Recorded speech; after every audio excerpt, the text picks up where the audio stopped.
late afternoon sun cast long shadows across the parking lot of Jerry's roadside diner in Lincoln, Nebraska.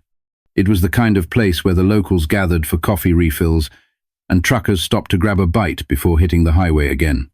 The steady hum of conversations and clinking dishes carried faintly through the open windows, but outside, the atmosphere was about to change.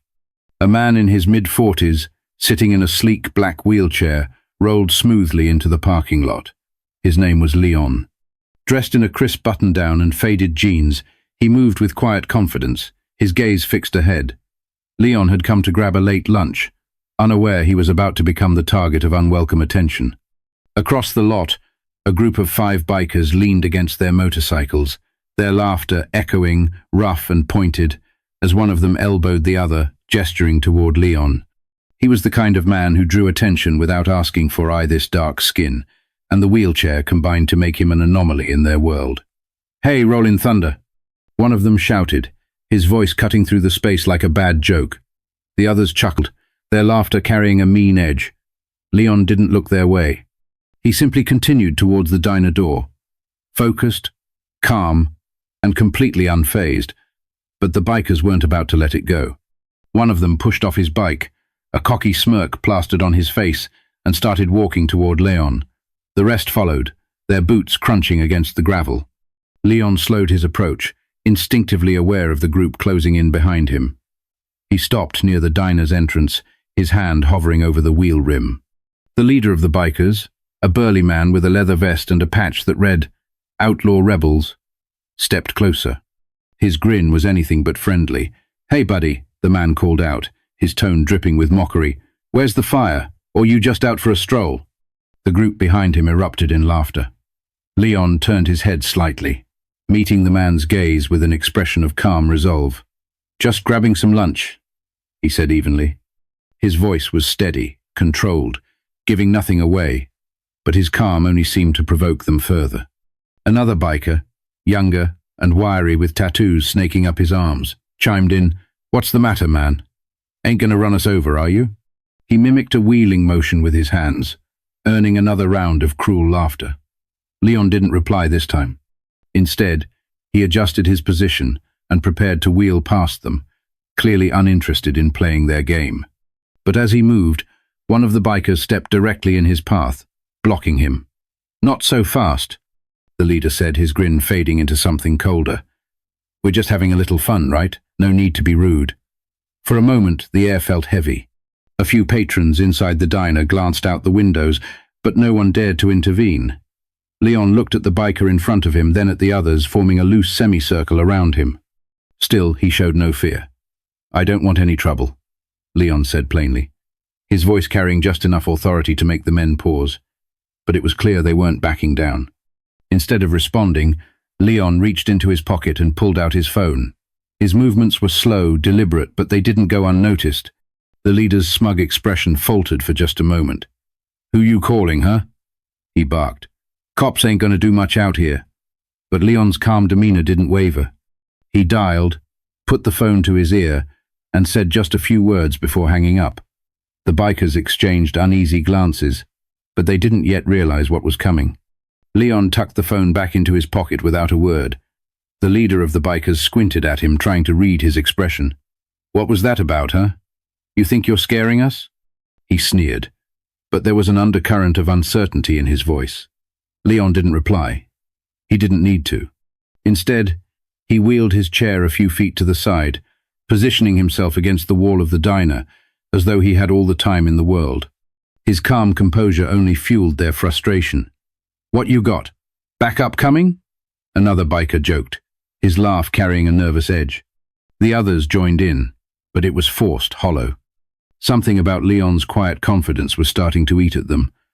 "Man, I don't like this," one muttered under his breath, but the leader quickly silenced him with a glare. Then it happened. A low rumbling sound in the distance. It was faint at first, barely perceptible, but it grew louder with every passing second. The unmistakable roar of engines filled the air, cutting through the uneasy quiet of the parking lot. Heads turned toward the main road as a convoy of motorcycles came into view, their chrome glinting under the late afternoon sun. The sight was enough to make the bikers fall silent. The convoy was massive, dozens of riders clad in black leather and helmets, their jackets adorned with patches bearing symbols of unity and protection. They moved as one, their presence commanding attention. Leon watched them approach, his face unreadable. He hadn't said a word since his phone call, but now a faint smile played at the corner of his lips. The convoy pulled into the parking lot with precision, lining up their bikes like soldiers preparing for battle. The leader of the original bikers took a step back, his confidence crumbling as he muttered, "Who the hell are these guys?" But deep down he already knew the answer. The power dynamic had shifted, and there was no going back. The convoy of riders dismounted their bikes almost in unison, boots hitting the gravel with a steady rhythm. They moved with purpose, no words, no shouting, just a collective presence that was impossible to ignore. Each one carried an air of quiet authority, their leather jackets emblazoned with a patch that read, "Guardians of the Road." The leader of the convoy, a tall man with a silver beard and piercing eyes, stepped forward. He scanned the scene quickly, his gaze landing on Leon. "You good, brother?" he asked, his voice calm but firm. Leon nodded slightly, his expression still composed. "I am now," he replied. The silver-bearded man turned his attention to the bikers who had been harassing Leon. The group that had moments ago seemed so cocky and untouchable now looked like deer caught in headlights. The leader of the original bikers tried to muster some bravado, puffing out his chest. "What's all this about?" he demanded, though his voice betrayed his nervousness. The Guardian leader took a single step closer, his imposing presence enough to make the man flinch. "This is about respect," he said evenly, his tone carrying the weight of someone who wasn't used to repeating himself. "Something you clearly don't understand." The other Guardians fanned out slightly, forming a protective semicircle around Leon. The original bikers glanced at each other, their confidence draining with each passing second. One of them, the wiry young man with the tattoos, muttered, "Man, we didn't mean anything by it, just messing around, you know." But the Guardian leader wasn't buying it. He folded his arms across his chest and said, "Messing around? Harassing a man in a wheelchair isn't messing around, it's cowardice."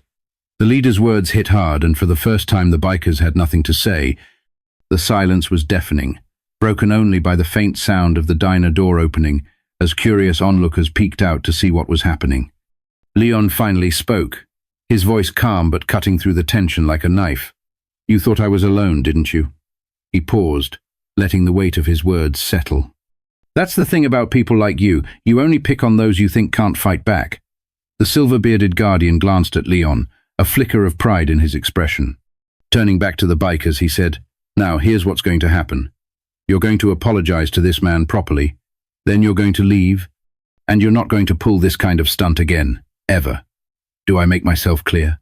The leader of the bikers opened his mouth to argue, but the steady, unflinching gaze of the Guardian stopped him cold. He hesitated, then muttered, Yeah, okay, we're sorry." Leon raised an eyebrow.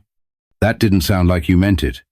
The Guardian leader leaned in, his voice dropping just enough to make the other man stiffen. "You'd better mean it."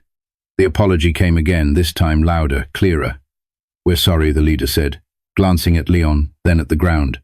The others mumbled their own half-hearted apologies, their bravado now completely gone. Leon nodded once. "Apology accepted, but remember, you don't get a second chance to fix this kind of mistake." As the bikers scrambled back to their motorcycles, the Guardians stayed put, watching silently until the group sped off, their earlier arrogance replaced by haste and humiliation. The parking lot grew quiet again, the tension finally lifting. Leon turned to the silver-bearded man and extended a hand. "Thank you," he said simply. The man clasped Leon's hand firmly. "Anytime, brother, you're not alone. Remember that." The convoy began to mount their bikes, the rumble of their engines filling the air once more. But this time it wasn't a sound of fear. It was solidarity, a reminder that strength comes in numbers, and that standing up to injustice always matters. As the last of the Guardians revved their engines and rolled out of the parking lot, Leon took a slow breath, the weight of the past few minutes lifting from his shoulders. He could still hear the faint hum of their bikes in the distance, a sound that now carried with it a sense of triumph rather than intimidation. The diner, which had been so quiet moments ago, was now filled with a new energy as patrons inside, who had been watching from the windows, began to return to their meals, exchanging whispered conversations. Leon rolled toward the diner door, his movements unhurried. He had dealt with worse in his life, and today had just been another reminder that standing firm in the face of hate and cruelty would always be the right choice. Inside, the waitress, a middle-aged woman with short blonde hair, gave him a soft smile as he entered. "Everything okay out there?" she asked, her eyes scanning him for any signs of distress. Leon returned her smile, his tone warm. "Yeah, everything's fine now, just had a little misunderstanding." She raised an eyebrow but didn't press him further. "Good to hear. Your usual, please," he replied as he sat down at his usual booth. Leon couldn't help but reflect on the brief encounter. The bikers had thought they could intimidate him, that they could take advantage of his disability. But they hadn't counted on one thing. Leon wasn't just a man in a wheelchair. He was part of a larger community, one that wouldn't hesitate to stand by him when the need arose.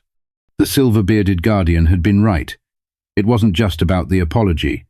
It was about the message, about showing that there was power in unity, and that even in the face of intimidation, one person could make a difference.